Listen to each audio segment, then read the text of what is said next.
Isuzu Trooper for GX1, problema po sa turbo, nasisira kasi ayaw bumumba ng langis. Dahilan po ay ito po siya, ito po pinaka filter o straw kung tawagin po.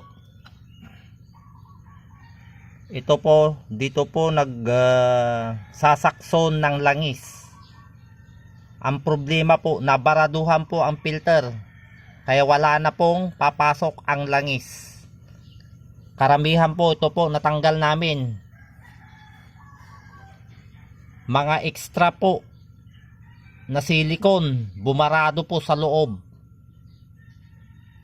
Yan po ang dahilan kung bakit nasira ang turbo at mahina po ang pagbumba ng kanyang langis. So hanggang dyan lang po tayo na naman. Sa susunod na naman po na vlog natin. Thank you.